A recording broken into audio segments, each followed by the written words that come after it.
What is up, everybody? It's Cross here, and I'm back showing off more parts of my armory. Today I'm going to do my assault/battle rifles. I don't really classify a lot of my rifles personally as assault rifles. So we're going to go ahead and get into it, and let's go over the only one I actually truly consider an assault rifle, and that is my AK-47 from SEMA. It's my borrowed. It's the one I let people borrow when they're coming to play airsoft with me and they don't have their own gun or something. Really reliable, believe it or not. Well, it is an AK. But I don't personally like using this. It was given me for free because some, actually I think it was Oxide who gave it to me. Pretty sure it was Oxide who gave it to me. But it's more modular than your standard AK. The folding stock is the worst part on it, besides the handguard being broken. Actually, that was broken during play. It just kind of, smacked the ground and just got broke. But yeah, like I said, it's the only one I actually consider an assault rifle. I got 4 magazines for all high caps. That's why I let people borrow them. I hate high caps. Consistently shoots at 340 feet per second with 2.5s. And there's nothing wrong with it. It's just my least favorite out of all of these. Up next is one I actually haven't used yet. This is my Apex M4 with the BAS stock. I like the stock. Like I said, I just haven't used it yet. It has a little bit of a trigger problem, so if you normally just turn it, it won't turn all the way. So you have to push the top for it to get into different modes. That's how I know it's mine versus Oxide's, which is right there in pieces right now. He's got a problem to fix. So I can't really say anything on how this shoots or its reliability, but I know it's got a couple external feature problems. It came really loose with the barrel nut. That's one of the problems. The selective fire not going over unless you push the top part of it as well. It's a very, very good gun, but like I said, I've just not used it yet. Now to the guns I have a lot more experience with. This is my classic army Scarab. Of course, you guys see it in the Saratov diaries and all that. It actually very recently, for some reason, got a little out of whack when it was shooting. You have to actually figure that part out. But this shoots consistently at 360 feet per second with .25s.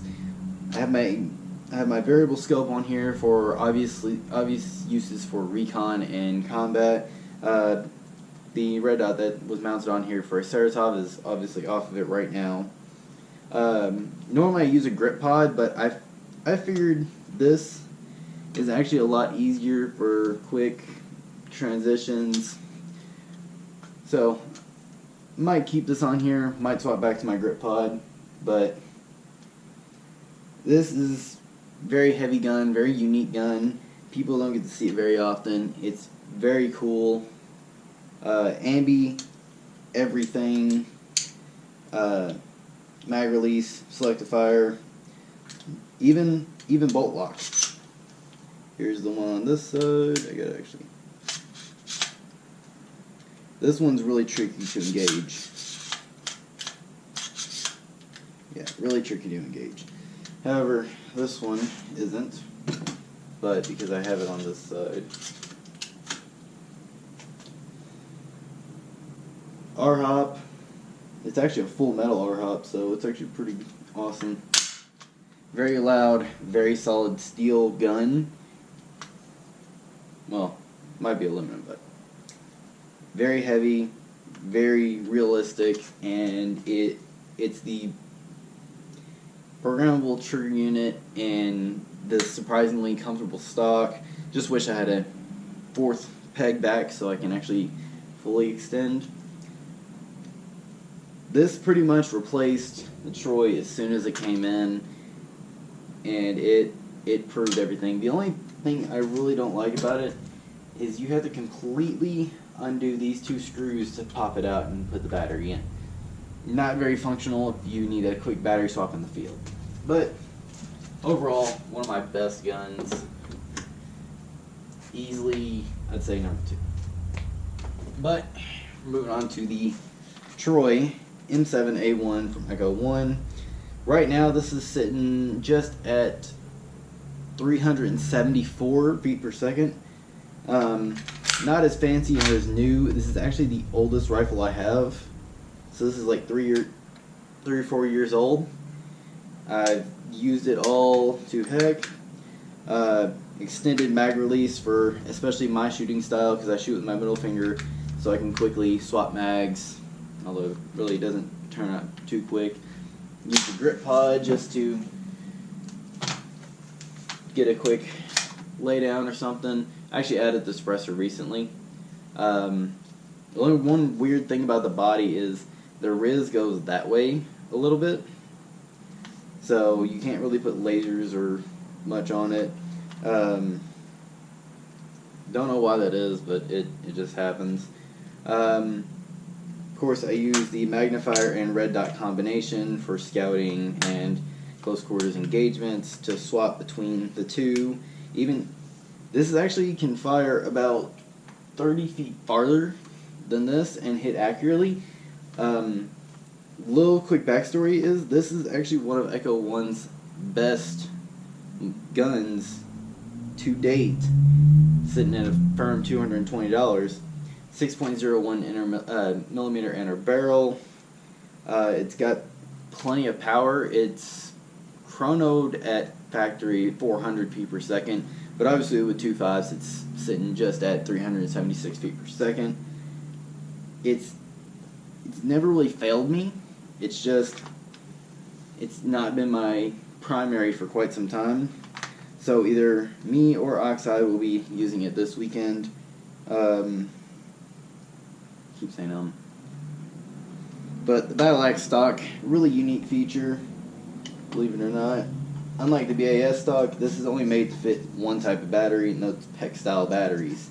Now I can fit sticks if I put them in here first, plug them up, and then retract the stock.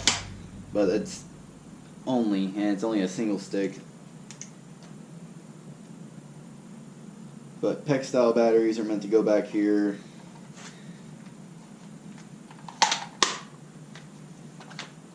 Really comfortable, slim cheek rest too.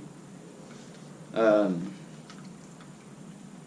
of course, the rail system does not come stock with the weapon.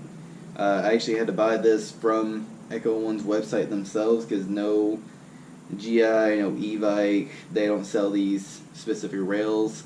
Believe it or not, these actually are a steal compared to Troy's actual website, where these are for, these 3 segments, sitting about $36 versus the $25 I bought them for. But this beats everything in accuracy. This is just really comfortable and really cool to use, especially with the burst fire. This doesn't have it. Like I said, guys, these are all of my rifles. BAS stock's pretty cool. I'll give it that, but it's probably going on my SR25. Actually, probably I think it's on my SR25. But yeah, that is my 4, 1 assault, 3 battle. Like I said, I haven't shot this thing yet, so, well, I've shot it, but haven't had gameplay with the Apex yet. So we'll go ahead and send you guys off. Tell me what you guys think about each of the rifles. Of course, these are my 2 primaries. They have a lot more playtime and work put into them. So if you guys liked the video, hit that like button and tell me in the comments what you guys want to see next, my pistols or my sniper rifles. But as always, see you guys on the field. Cross out.